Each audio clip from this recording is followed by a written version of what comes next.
everybody. Good afternoon, everybody. Nice to see all of you. Thank you very much for joining us. This is our first face-to-face meeting of the year. So it's our first general membership meeting. Very pleased that you're all joining us here today. Thank you very much. Aside from all of you here in the room, I do apologize. It's a little tight. We have a ratio for how many register and how many show up. And Ambassador, you broke our record today. I think everyone's showing up. So there's a bit of...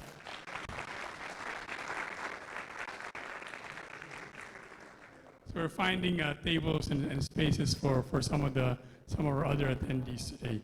Aside from everybody here in the room, we're also joined by some of our friends in our Zoom meeting. I think.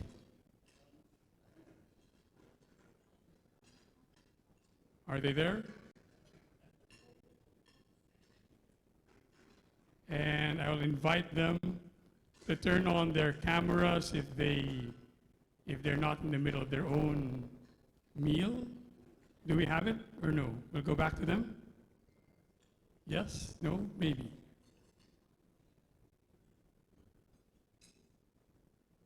There they are. Oops, we have you there. Everyone who's out there, thank you very much for joining us. I'm going to call one or two people who I recognize, and if your mics are on, we'd love to hear your voice. Greet the people here in the room. I see Mon Fernandez of Manila Water. Mon, can you hear us? Mon, could you unmute and say hello? Not too loud. Yes, I can hear, but not too audible. Bing Vieira of Amcor. Hi, Bing. June of SGV. Everybody else, thank you very much for joining us. There will be a chance for you to ask questions later, which I'll explain in a bit. Yes, so everybody who's here in the room, thank you very much for joining us, and those who are joining us by Zoom. Welcome to our first membership meeting of the year, Indo-Pacific Partners, Growth and Stability for the U.S., the Philippines, and the region. This event is brought to you in partnership with our members Optum, as well as Converge, Oracle NetSuite, Amcor Technology, Citibank, Cruz Marcelo and Tenefrancia, and Jollibee Foods Corporation. Thank you very much for those members for sponsoring today's event. In today's session, we are pleased to be joined by Her Excellency, Mary Kay Carlson, U.S. Ambassador to the Philippines. Ambassador Carlson will share her views on the rapid revival of Philippine-U.S. ties under the Marcos administration and how this can improve trade and investment, national and regional security, and progress on the Indo-Pacific Economic Framework. Before we begin, allow me to acknowledge the presence of some of our board members and some ambassadors who are joining us here today. If it's okay, could I ask our board members to please stand up all at the same time, because there's quite a few of you here today. I won't introduce you all at the same time. Our board members are Cosette Canilao, Itos Cruz, Jaime Sobel de Ayala, Joey Quisha, Ambassador, Ed Shua, our chairman, and Doris Ho on this table. I would also like to invite the ambassadors who are joining us today to please rise to greet the other guests, all the ambassadors who are here today.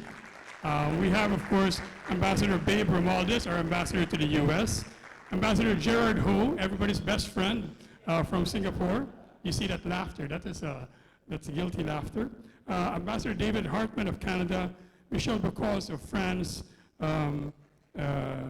Marielle Geratz of the Netherlands, and I believe Michael Tsu of TECO is here or not? No? Not here. Okay, thank you very much, ambassadors, for joining us. With that, I'm going to turn over to Ambassador Joey Quisha, who will do our welcome remarks and introduce our guest speaker. Ambassador.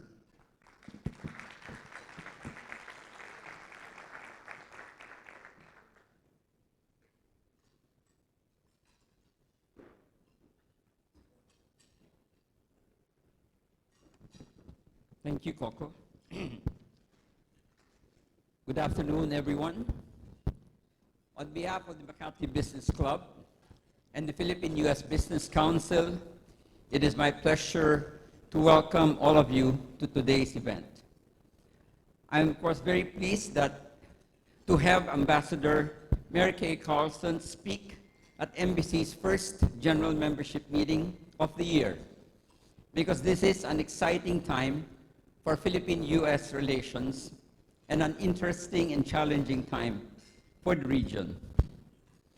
Without preempting Ambassador Carlson, this is an exciting time for a bilateral relationship because, to the pleasant surprise of many, relations have gone into overdrive since President Marcos took office.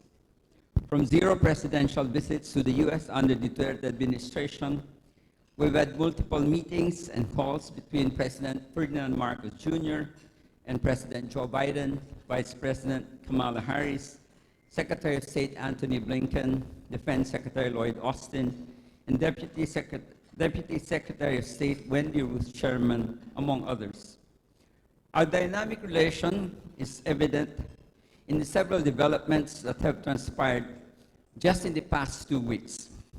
There was the recent launch of the Strengthening Private Enterprises for the Digital Economy project, also known as SPEED, an $18 million partnership between USAID and the Philippine government to capacitate SMEs to take part in the expanding digital economy. This opens many opportunities for public-private collaboration to help accelerate competitiveness and fast-track the government's e-commerce adoption platform and supply chain digitization project. We're excited to say MBC is part of SPEED as well as a USAID Unilab project on advanced manufacturing. The day after the SPEED launch, I participated in the Indo-Pacific Business Forum, together with others gathered in Manila and other capitals in the region. We were linked to the main meeting in Tokyo. On security, Balikatan and other military cooperation activities have also ramped up. Just recently, in fact, just a few days ago, I think this was last Thursday and Friday, the 10th Bilateral Strategic Dialogue was held in Manila, which was hosted by the Department of Foreign Affairs and Department of National Defense. Ambassador Babe Romualdez, in his article last Sunday, talked about that meeting, and Ambassador Carlson mentioned that it was a very excellent dialogue, which centered on issues that are mutually of concern to the Philippines and the US. All of this augurs well for growth and stability in the region, which is the theme of today's gathering, via the Indo-Pacific Economic Framework, or IPEF. IPEF is the 21st century reiteration of the values both our peoples hold: democracy, good governance, and job-creating economies. These are MBC's pillars as well. IPEF is a way we, the US and other countries in the region, can pursue growth and stability amid the changes and challenges posed by rapidly changing economies, climate change, geopolitical conflicts, and provocations in Europe, Asia, and elsewhere. Ambassador Carlson has been heard to joke that she doesn't have the usual qualifications for US diplomats: Yale, male, and pale. Despite her so-called deficiency, she is highly equipped to help lead the renaissance in Philippine-US relations. While this is her first ambassadorial post, she has been Deputy Chief of Mission in 2 large countries, India and Argentina. As importantly, she has served in Ukraine and twice in China. Aside from her skill and experience, she is also excited about other cultures and engaging with people in the country she serves in. We hope, Ambassador Carlson, that you follow the examples of your predecessors who I think love basketball and were seen to participate in the UAAP games. And I hope you will understand when we, especially Ed and myself and some others, for our friends, lobby with you to be on the green and white side rather than the other side. In India, Ambassador Carlson fell in love with textiles and saris and got the internet and media buzzing by holding an online vote to choose which of 4 saris she would wear to the Independence Day celebration in 2017. Ambassador, we look forward to you lighting up our social media crazy people with the Philippine version of this. But for now, we look forward to your insights today and to your partnership and leadership in the months and years ahead. Ladies and gentlemen, the Honorable Mary Kay Carlson, U.S. Ambassador to the Philippines.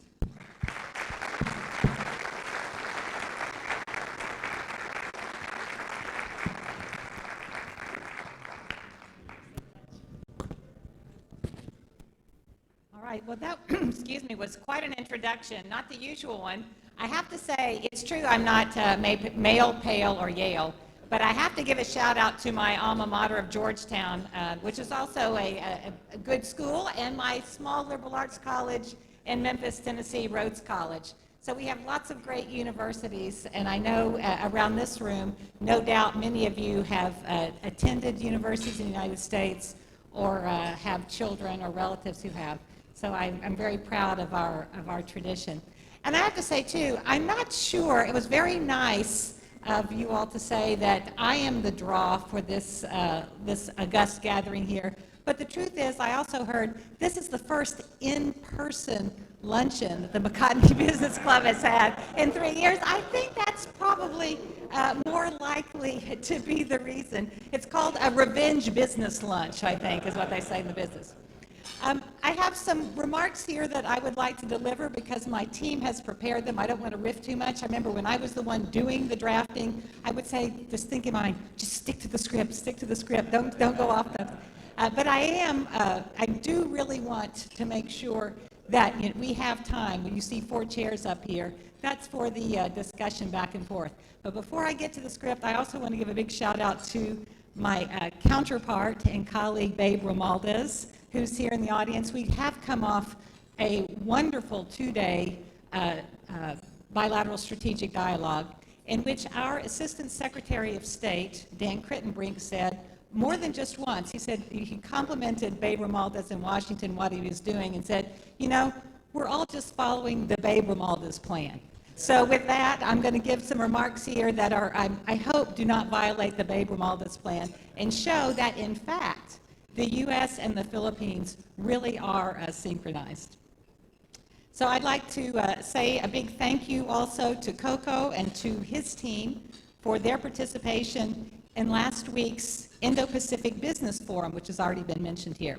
The forum is a great example of how the United States government partners with the private sector to strengthen U.S.-Philippine economic connections.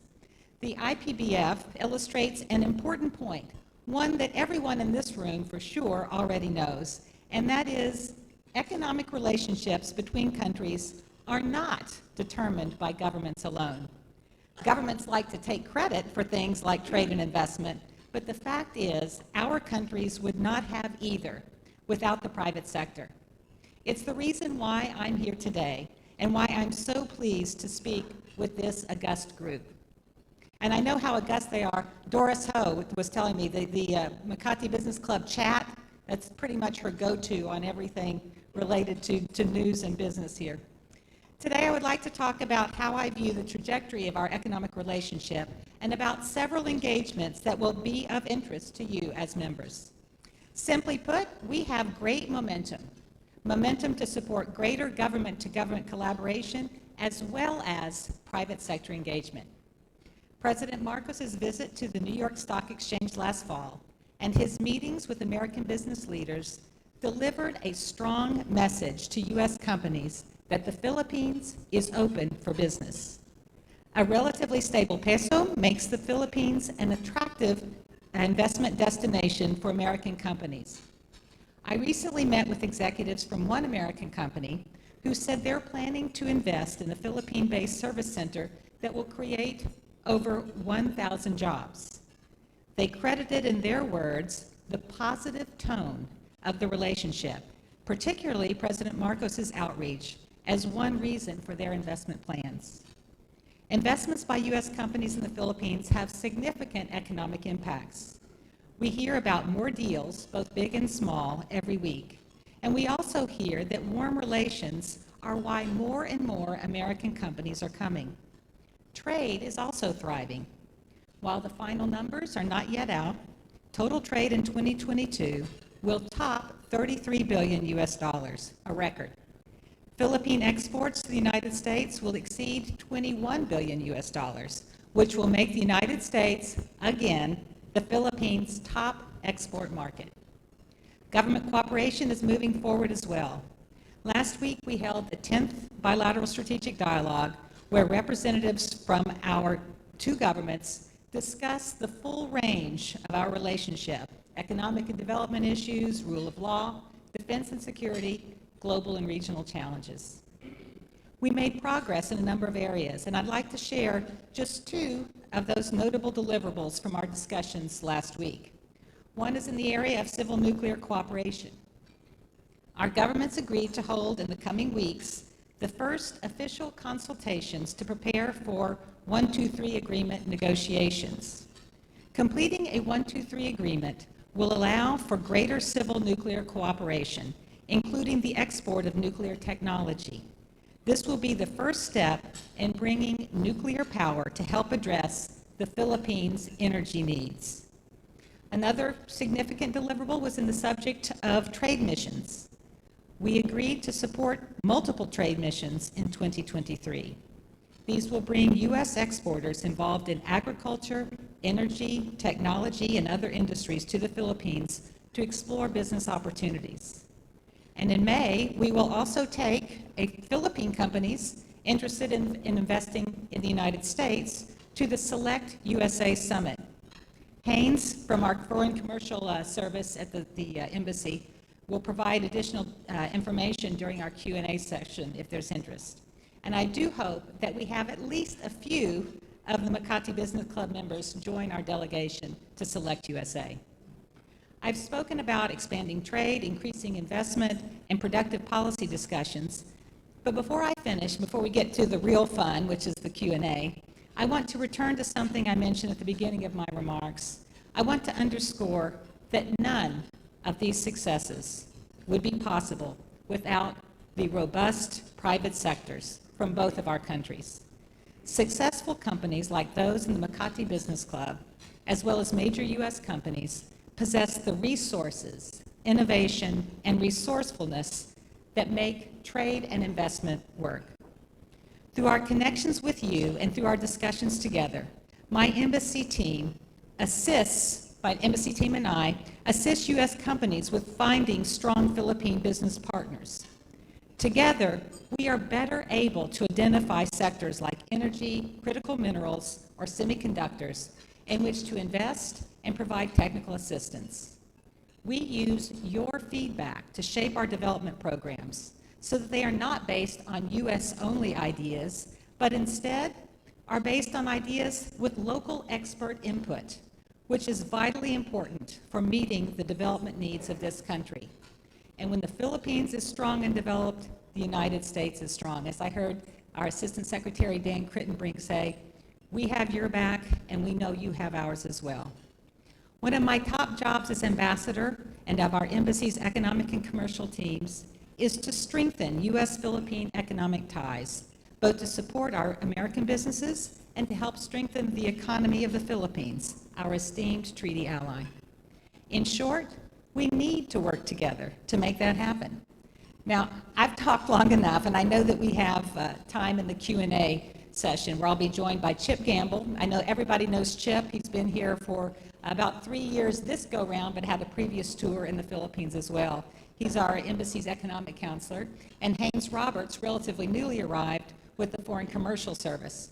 We're happy to answer your questions about this year's big initiatives like the Indo-Pacific Economic Framework, or we call that IPEF, we call it IPEF for short, or the United States hosting of APEC this year, and I know Doris has a lot of APEC experience. She can probably answer more questions in better detail than we can.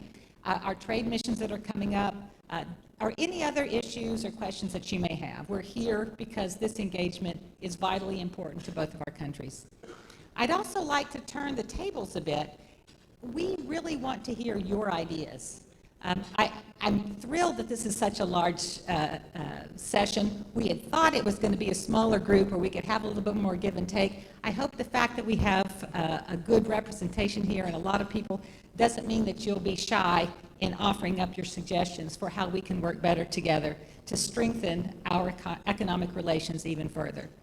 We have the momentum, but we can do a lot more if we do things together and put our heads together. So with that, let me just say thank you again for having me. Happy New Year, happy Year of the Water Rabbit as well. It's a thrill to be here, and we look forward to your questions. Thank you.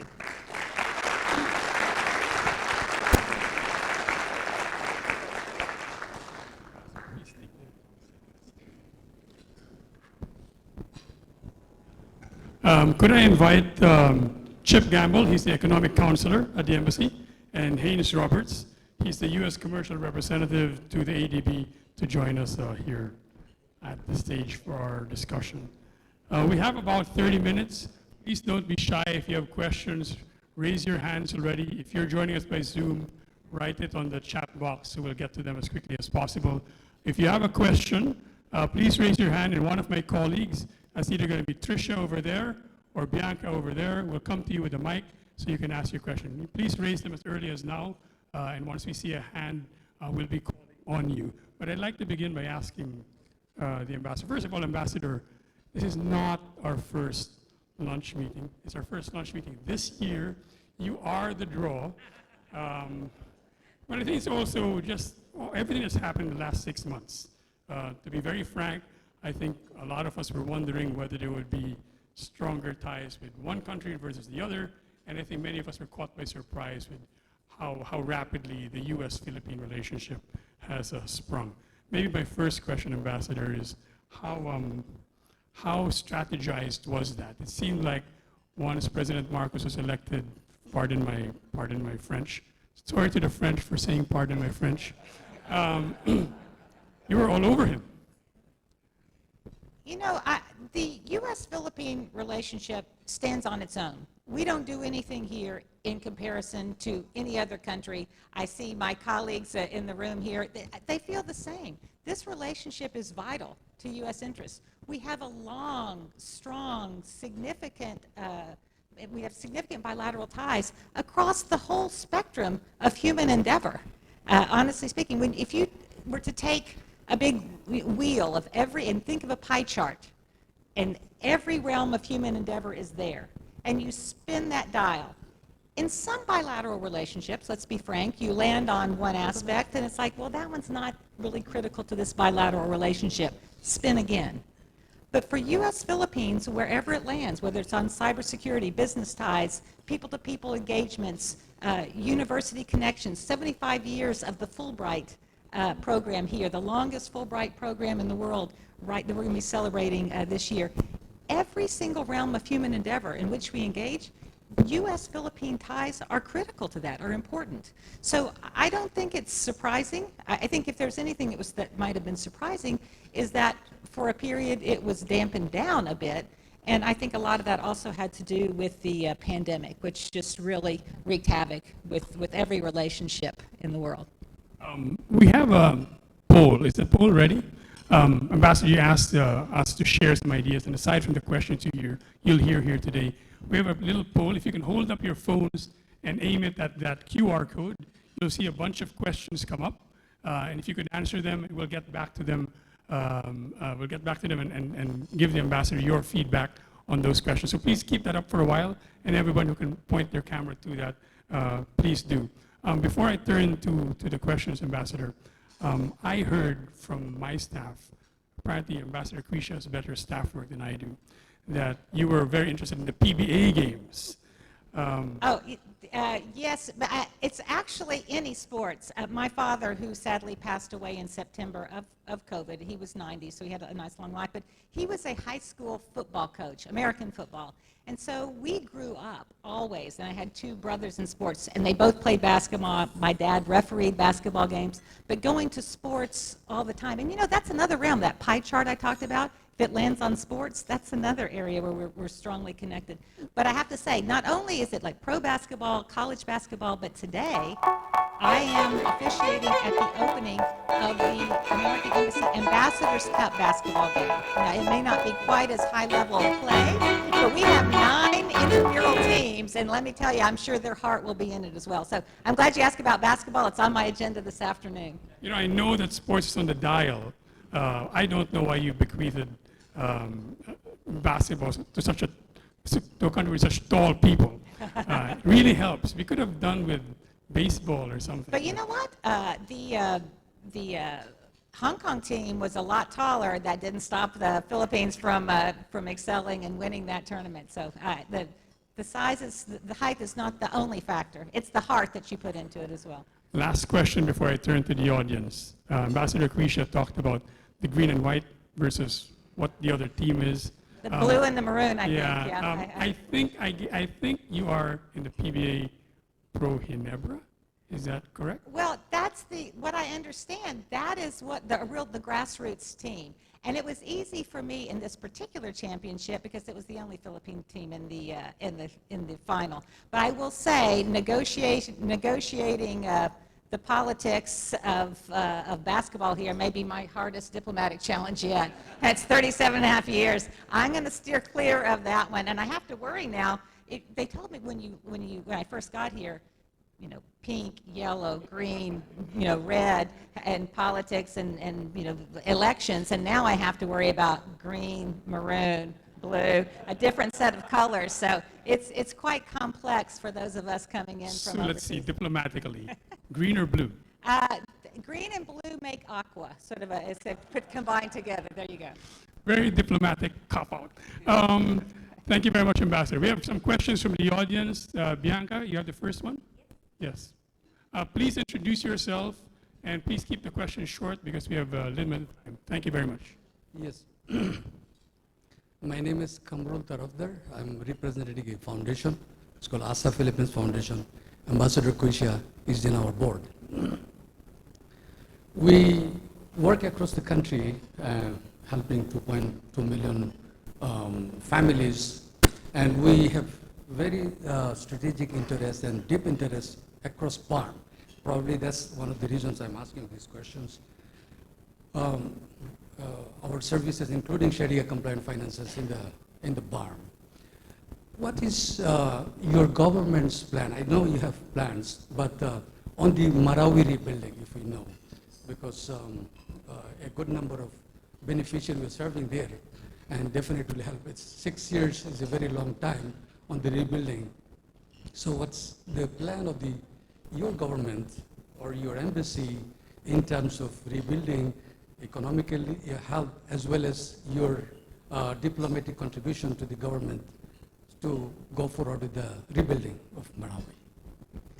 Well, Thanks very much. we're working all across the BARM. I know, Chip, you've been here for longer, been working in this area longer than I have, but we have programs that our public affairs section runs in terms of education programs, making sure that young people have skills so that they're invested in the community.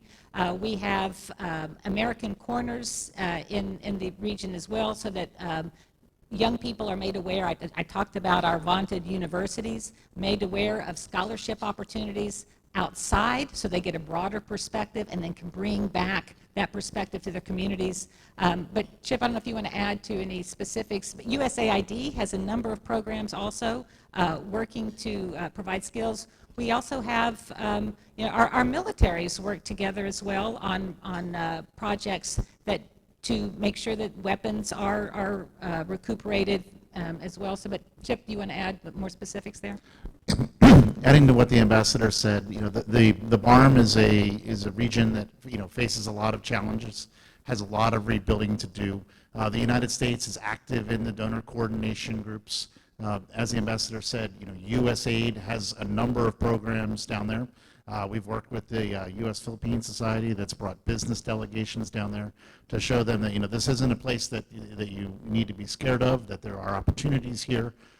There are people here who are ready, to move up, and they're eager to work towards peace.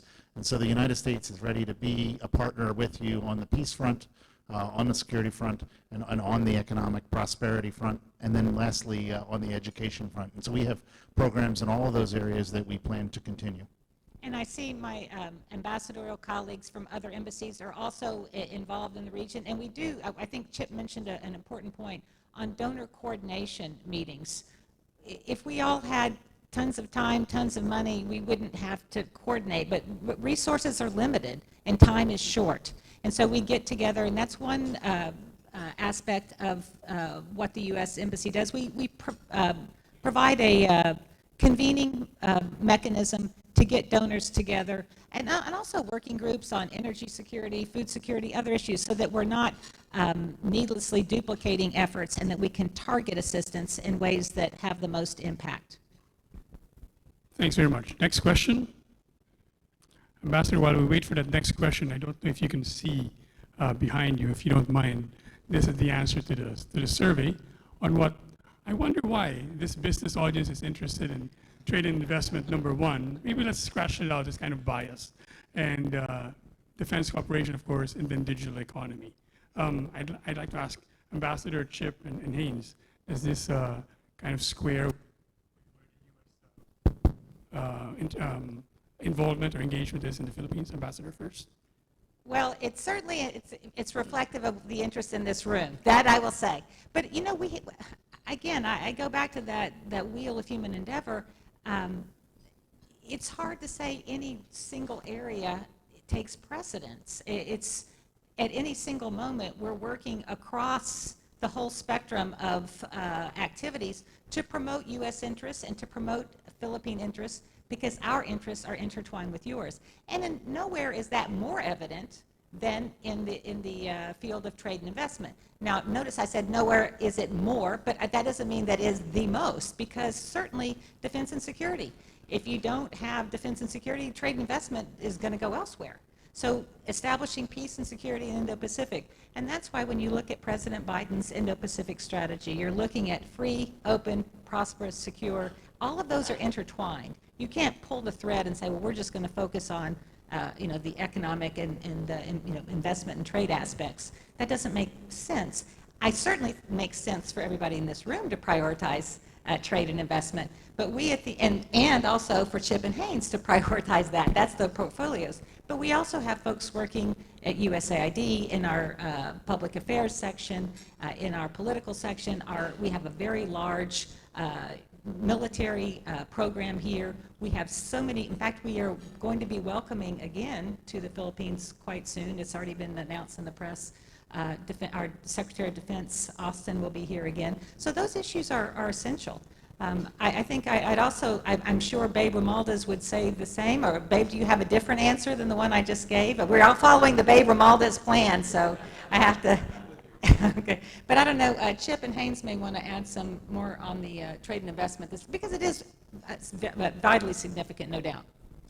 So when we speak to American companies, those companies that have come here, they find the Philippines a place that they want to stay and they want to expand their business. So getting companies to come here for the first time, getting their first interactions and their first successes is really key to trade investment. You're up against some tough headwinds, right? The Philippines has high electricity costs. You have difficult shipping costs. And you have an archipelago of 7,000 plus islands, right? And just that alone to a foreign investor is daunting, right? And so getting people here, getting them through that initial red tape with the LGUs and getting all their various business permits, as the Marcos administration is committing to getting more FDI here, we're ready to work with the Marcos administration to find ways to reduce that red tape, set up the ease of business of getting that business up for the first time. Because as I started with, those American companies that come here hire Filipinos, not just for workers, but eventually every American company here is run by a Filipino. And that's something that sets us aside from others who are looking to invest here, is that we come here, we bring our know-how, we bring our corporate ways, right? But then we hire Filipinos, and then eventually Filipinos run the Philippine office of that company. And so we think it's worthwhile. We think it builds for a healthier relationship that lasts beyond the trade investment into all these other areas that the ambassador enumerated. But I'll pass the fight over to Haynes here.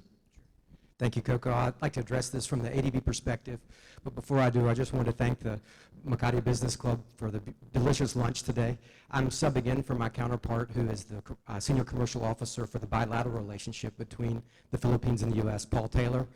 He told me this was going to be a very low-key event, and not to worry, I wouldn't be on stage very long. I'm looking around the room, and Ambassador Romualdez, you helped me start my career in the Foreign Service. I met you in Washington. I have a new mentor, Ambassador Albert, who I've met. I've met many of you on Wikipedia, and so this is my second time. So it's an honor to be here today, and I thank you. I was originally a Peace Corps volunteer in 2002 in Dumaguete, and so I've had the Philippines a part of my life for a long time, and I've seen the great work and development that's occurred over the past 20 years. From the ADB perspective, before I touch base on that, I just want to introduce my colleague, newly arrived U.S. Alternative Executive Director to the Asian Development Bank, Mo Khan. She's Senate appointed, and we're really lucky to have her. She's very commercially focused, and she asked to be introduced to the business community. So we have an office, a U.S. ambassador to the ADB, Ambassador Chantel Wong, who is very interested in engaging with the industry. U.S. companies are stronger when they work with partners like Philippine companies. And so the ADB is really focused on climate, water, sanitation, energy, and in the Philippines, they have some massive, the Philippines is about the 5th largest borrower of all the 49 countries that borrow from the ADB. The bank loans about $30 billion a year, and the Philippines in 2021 borrowed about 2.1. A lot of rail projects throughout the Philippines, and a number of education opportunities. So I'll stop there. And I would just like to say, too, the Philippines is a very, despite the challenges, it's a very attractive place for American companies. You've got a young workforce, well-educated, English-speaking. That is a real plus. But what all companies want, and I'm telling you all something that you all know, you want transparency, predictability. Transparency, predictability. If you know that a certain permit's going to take 3 weeks to get, you factor that in. But if you don't know, sometimes it takes 3 days, sometimes it takes 3 weeks, sometimes it takes 3 months, sometimes it goes into a black hole. That's the sort of thing that companies get concerned about. So there's so much that attracts our companies to the Philippines, so much that is also attractive about our companies to the Philippines, that we just have to work on that transparency and predictability piece together. And we're doing that through a lot of programs through the ADB, through USAID, and that's, I think, what we need to focus on more than anything. Ambassador, we and other associations often run a survey to ask about ease of doing business, and we ask them how long does a process take. I think we'll add letter D, which is black hole. We've never really included that yet. Could you tell us, Ambassador, you've been here about 6 months, 7 months, when you look at, for example, ease of doing business and the issues that American companies bring to you or your staff about investing here, expanding here, where do you think the Philippines is in that dial? And you've come from other big countries, India most recently, for example. How do we compare? Well, the Philippines has a big market. It's very attractive, actually, and I think it compares very favorably to a lot of the countries where I've been. Certainly, as some companies are looking to diversify due to supply chain issues that have become more apparent during the pandemic, they're looking at other countries that are attractive, and I think the Philippines holds up very well, certainly in this region, but even beyond this region. But I don't know, Chip, if you want to add anything to that. Yeah, you have an English-speaking workforce, well-educated, willing to learn new roles, and I was at a 10th anniversary of a company that makes test and evaluation equipment down in Cebu. And they had the entire company, and this company was only 10 years old, and the CEO said, all right, raise your hand if you're still in the same job that you started in. And, very few hands went up. They said, raise your hand if this is your second or your third role or fourth role in the company. As he went through, and it was clear that people started, on the call center, and then they became engineers, and then through investment by the company, people grew within the company. And that's what sets aside, American investment that I think it's well matched to the opportunities here in the Philippines. And American companies are well poised to come in and do the kind of quality investment that moves people up the value chain, that gives back to communities. And it's investment that we're proud of, that our companies are proud of, and that I hope the Philippines is proud of too. And I think that youth element is key. I know somebody described one time thinking about business in the United States, East Coast versus West Coast. And they talk about the East Coast. If you've changed jobs 3 times in the last 5 years, there's something wrong with you. In the West Coast, if you haven't changed jobs 3 times in the last 5 years, there's something wrong with you. And I think, the Philippines may be somewhere in between, but probably leaning more toward U.S. West Coast in terms of the dynamism of the market here and of job opportunities and the youthful perspective. I've got daughters who are 22 and 24, our 22-year-olds in a startup in San Francisco, and it makes her too, bureaucratic government parents. It's like, she's telling about somebody got fired, had to clean out their desk, and like, what about your job? And she said, no, I think I'm fine, but she doesn't care. I mean, if she loses that job, she'll just go to the next one. And I think that optimism is out there for a lot of young people, and I think there's room to be optimistic in the Philippines as well. I know the unemployment and underemployment continues to be an issue, but I think there's opportunity here, and we're very bullish on the Philippines, and that's what we tell our companies when they come and seek our guidance at the embassy. Embassy, of course, has a whole slew of American members, and as you know, today's event is sponsored by some American companies. Optum is there. They have 21,000 people in the Philippines. They're part of United Health, which I didn't know until about a month ago. It's like number 7 U.S. company in the top 500. We have Oracle NetSuite, of course. Amcor is here as well, and of course Citi is here. And then Jollibee Foods is here as well. That's becoming an American company, as you know. That's right. It's everywhere. And I saw for the first time when our daughters were here, both of our daughters are vegan, by the way, but they can eat French fries at Jollibee. So we went to Jollibee. And the Jollibot, I had not seen that. You've seen the Jollibot who delivers the food to your table? I haven't, no. Well, that was the coolest thing. That's one of the things that they're taking back. Philippines is way ahead in a lot of ways. We've never seen the Jollibot deliver food to our table. That was really cool. Any questions from the audience? Any questions from the audience? We're going to require at least one question per table. Any question from Zoom? Ambassador, you talked about, sorry, you have one? We do have Yep. a question sent in advance. I'm not sure if they want to be identified because they sent it privately. So the question relates to supply chain and the IPEF. Their question is, one of the IPEF's major priorities is supply chain resiliency. With COVID-19 repercussions and other global geopolitical challenges and developments, how will the IPEF ensure a resilient supply chain network? So when we talk about the IPEF, we talk about 4 pillars. The first is a clean economy. The second is a connected economy. The third is a resilient economy. And then the last is a fair economy. So what we're talking about in this question is the IPEF pillar of a resilient economy. When in the Philippines produces some of the really key input to American manufacturing. The Wi-Fi chip in almost every mobile phone is made here. Wiring harnesses for Detroit.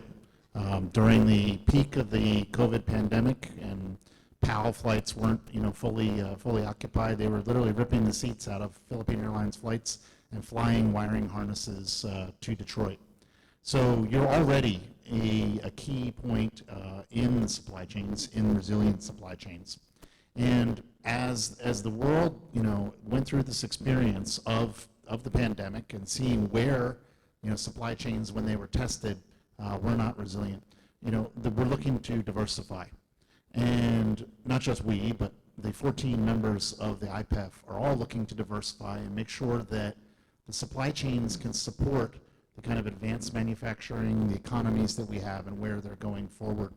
So IPEF countries represent 40% of the world's GDP and 60% of the population. So if you ask why IPEF and why is this grouping happening to look at resilient supply chains, it's because this is where the growth is, and the IPEF countries are the ones that are going to drive it. So IPEF is a novel approach to trade arrangements and to looking at trade issues, and it's a bottom-up process. So very different than a bunch of academics sit in a room, they design a framework, and then we say, who wants to sign up for this? It's very much, let's get the 14 members in a room, and together we're going to identify what the issues are, and we're going to build towards solutions. So if it looks different from the outside, that's because it is. It's a novel approach to these long-standing trade issues, and finding ways together to navigate supply chain resilience, et cetera. Thanks very much. Question from the audience? If there aren't any Ambassador? questions, I have questions. I have a question for the audience. Okay, go. One would be, I have two questions, one for the audience, one for Haynes, actually. For the audience, I would like to know, how can we in the embassy, if you could wave a magic wand and say the embassy would do this, what could we do better or different, especially if we had all the resources in the world? Sometimes we're constrained, we can't, but if you could wave a magic wand, what would that be? And I'd be very interested, I didn't realize Haynes was in the Peace Corps here. I'd be very interested, we're bringing Peace Corps back for the first time. They're coming back this month, first time since the pandemic when things shut down. But very interested in the changes that you've seen, and especially the rural-urban dynamic, but your optimism about the Philippines based on the dynamic from when you were here before. So I don't know, we'll let y'all can think about the answer to your question while Haynes, I can put my own colleague on the spot here while you all think of your questions, your answers there. I think when I first moved to the Philippines, they told me for an American coming to the Philippines, it takes a second to feel comfortable, but a lifetime to understand. And I think that holds true. I feel very comfortable in this country, but it's a complex. I learned a lot of lessons about leadership, especially female leadership in the Philippines when I first moved here. We had a female president, President Arroyo, and I learned that Filipino females run the households, and so quite empowered. And I think that is a more than yes. that. Yes. I think from that perspective, the Philippines has continued to build. It's the infrastructure. It is tremendous. I was in Bohol a few weeks ago and in Cebu last weekend. I've gone up to Vegan and just I've seen a massive uptake in infrastructure and development. I know there's a lot of work to be done, especially in the food security area, but I think education and infrastructure have been the two biggest highlights. I'm going to turn the ambassadors to you, ask which table has an answer. But before I do that, Ambassador, I was talking last night with a friend and telling him how big the turnout today was. And I hope your answer is not going to be the reason for coming, U.S. visa. So there's the answer from every table out there. Why did I ask? Does anyone have an answer? If there's something that the U.S. government or the embassy can do tomorrow that would either improve any of these areas, for example. Let me answer my own question, since you basically did on the visa situation. What was I thinking? No, but on U.S. visas, we are really working hard. This is a global problem. I heard from I was at a Chief of Mission conference. All of our ambassadors in the Indo-Pacific region were in Hawaii recently, and I learned from my colleague in Delhi, a place that I'd served before, there's a 2-year wait in Delhi for a B1, B2, your typical business tourist visa. I think if you applied right this minute today, you might find something, an appointment sometime in the next month or two, but that's going to get worse again before it gets better because of staffing issues. We talk about supply chains, the supply chain of our visa adjudicators, people whose children, they were worried for the mental health of their kids. So when schools were shut down or when people couldn't come, they took their kids back home. And so, and visa operations were closed. People couldn't, everything was shut down here. As things opened up again, that's not a matter of turning a switch on. We have to train our visa adjudicators. We have to send them out. And every single country in the world is fighting us to get those adjudicators back. So our team is to coin a phrase, or to use a phrase that my colleague is in the Department of Foreign Affairs said, our team is on hyperdrive, especially in the consular section, doing everything humanly possible to facilitate those visas.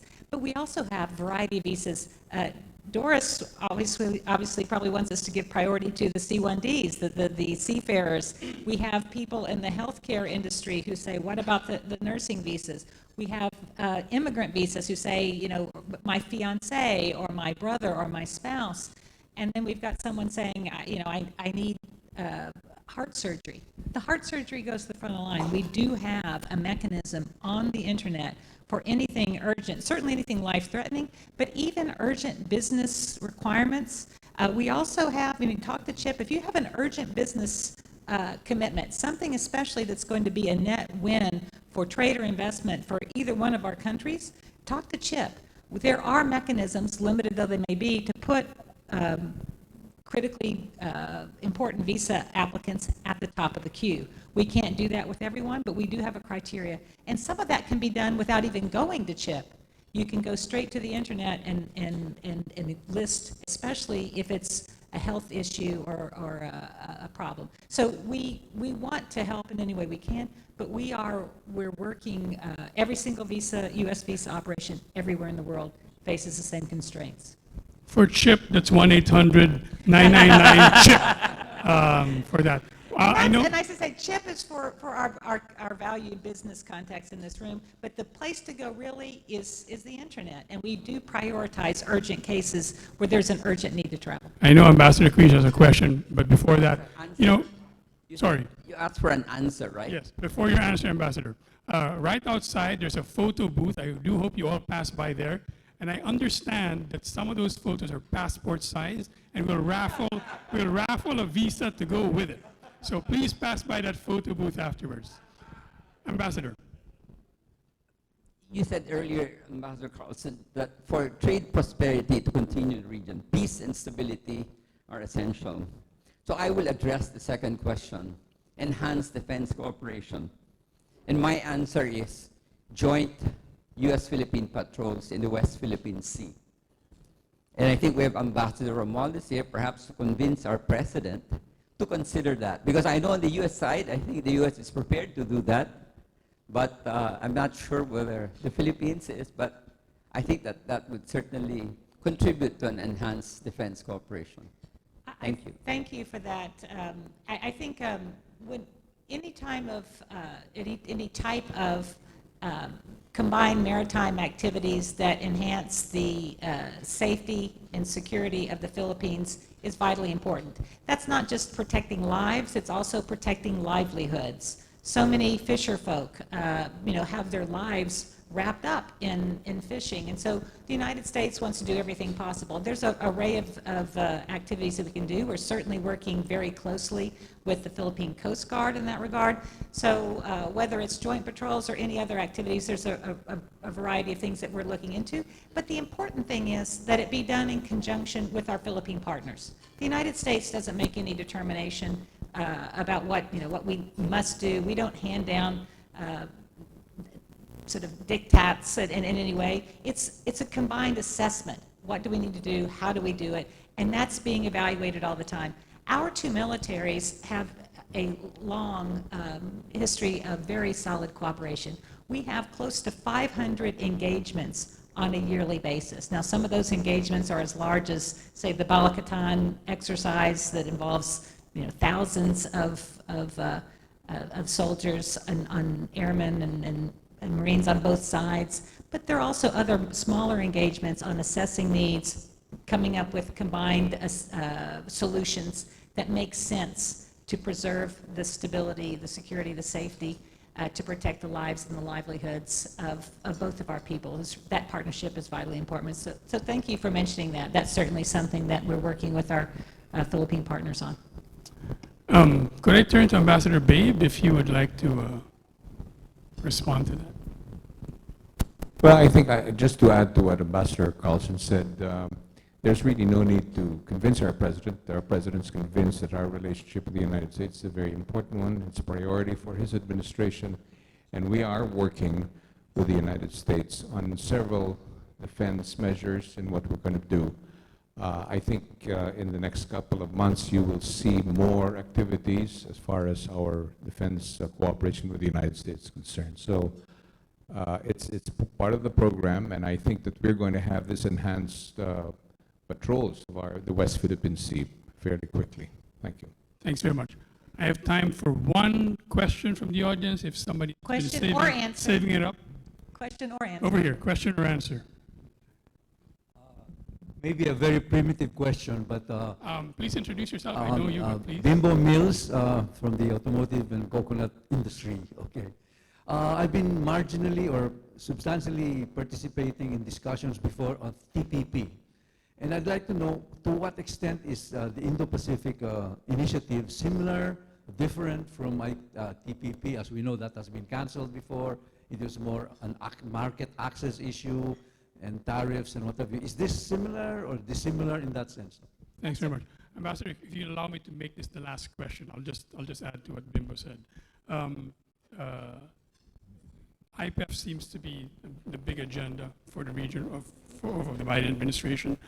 We happen to run the Philippine-U.S. Business Council. We see this as the agenda for that as well in MBC. Could you tell us how that changes the trade and investment picture and the whole picture of governance in the area, if we're able to implement, beginning with parts of that before we get to the whole? Well, I'm going to let Chip give a fuller answer, but I think the way we look at trade and investment now coming out of the pandemic period is very different than sort of a straight up trade agreement that we used to have. Those trade agreements we found, I won't say they're anachronistic, but they weren't very nimble, they weren't very flexible. I think we're in a new reality. I mean, how many of you all talked about supply chain issues with the intensity and the fervor that we do now? That wasn't anything that factored into the typical trade agreement of years gone by. So I think the IPEF program, like Chip has explained, because it has working groups with 14 countries building it from the bottom up, that's better than a top-down approach where you have your negotiators who, usually government bureaucrats go off into a room, they come up with a plan, and then they bring it down. Now, that's not to say that trade agreements aren't important, they are, but we think that the IPEF approach, with its pillars, with its collaborative assessment, is a better way to address some of these same issues. Because a lot of the problems with trade are not simply the actual tariffs, but the non-tariff barriers that are usually not as clearly addressed in a trade agreement and can be very problematic. But Chip, over to you for more details. Absolutely, Ambassador. Bimbo, there's a lot of existing, market access, mechanisms out there, and IPEF, as the Ambassador pointed out, is getting at a lot of the non-tariff barriers. When we look at where the Philippines wants to go and where it's going already, you're looking at things like, design, data centers, digital economy. The existing, trade mechanisms don't really address some of these issues really well. And so if the Philippines is going to meet its dreams, and its aspirations, and just like the U.S., right?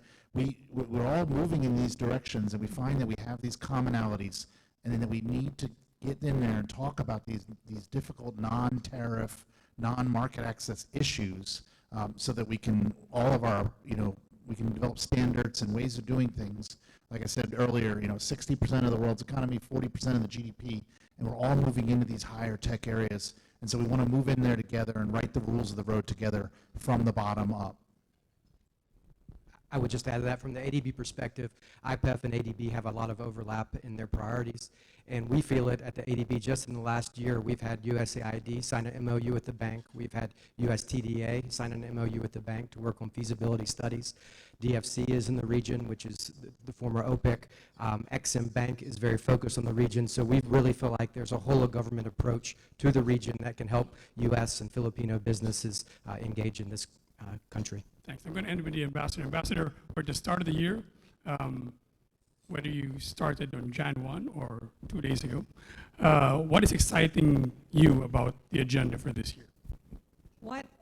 It's hard to come up with just a single answer, but what excites me are the strong people-to-people ties. The connections between Americans and Filipinos, it's unlike anything that I've experienced in my nearly 38-year diplomatic career. I'm so excited to be a part of those people-to-people ties. And across that whole realm of, I think you're asking me to pick one of those chart slivers, but the reality is, what excites me is that no matter where we spin the dial, there's something that Americans and Filipinos are doing collaboratively together that matters. And it matters for both of our peoples, and that's what really excites me about the coming year. Thank you very much. Please join me in thanking Ambassador Chip and Haynes. Thank you very much.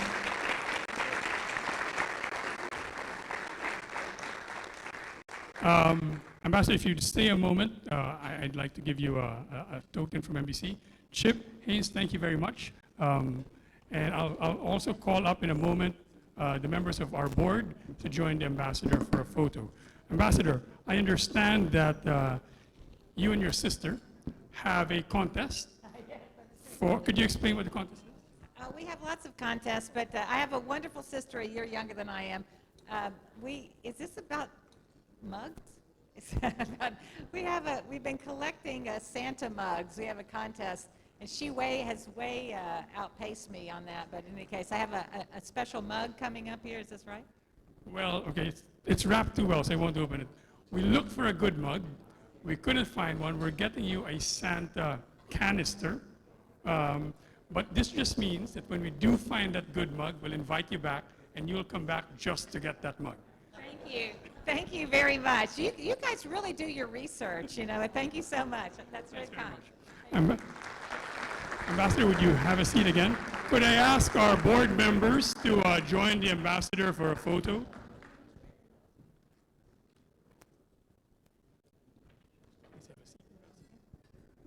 Jaime. I'll seat some of you. Jaime here.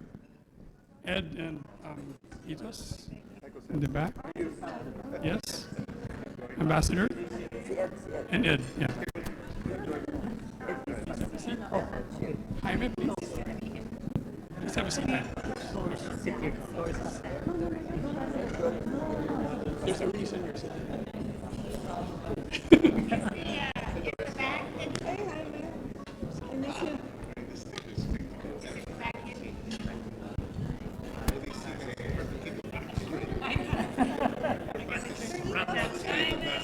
Maybe like that as well.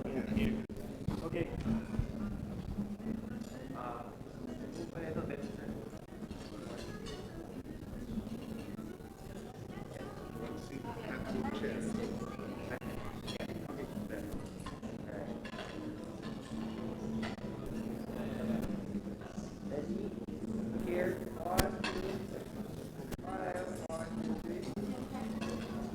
Could I ask everyone to stay? Darwin, could I ask you to join us, please? And then could I ask the other sponsors to also be ready? Darwin?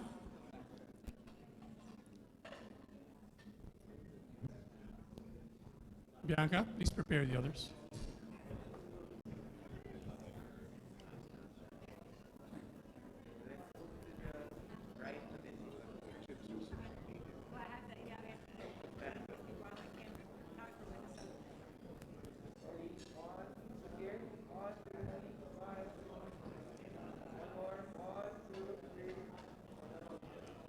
Thank you.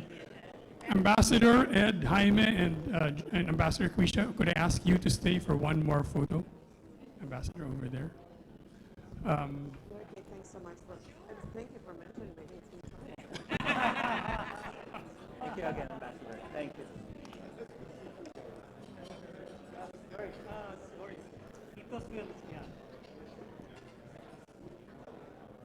Please join me here in the back. Darwin, please stay.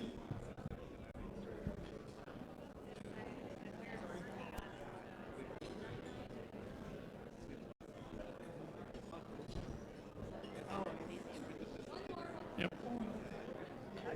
Attorney Marcelo.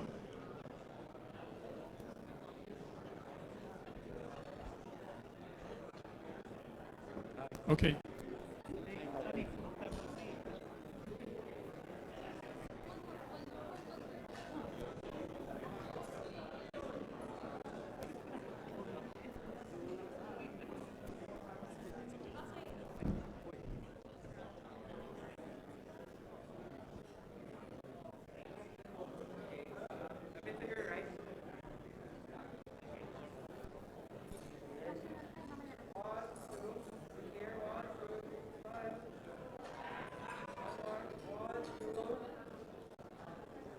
Thank you very much. Ambassador, thank you very much. Ladies and gentlemen, thank you very much for joining us.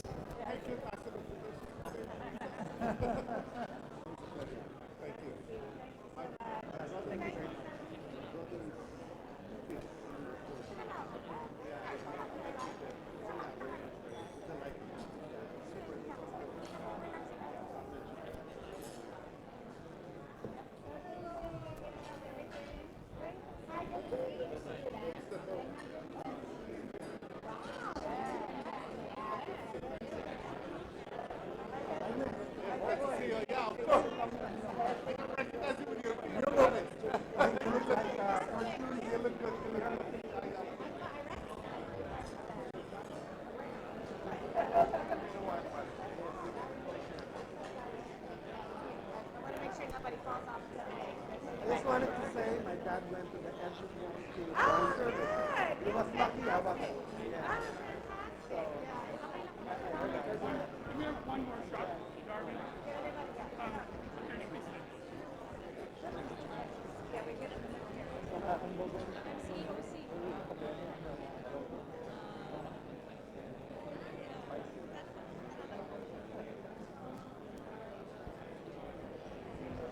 Thank you for attending MBC's Indo-Pacific Partners, Growth and Stability for U.S., PH, and the region, with Ambassador MaryKay L. Carlson.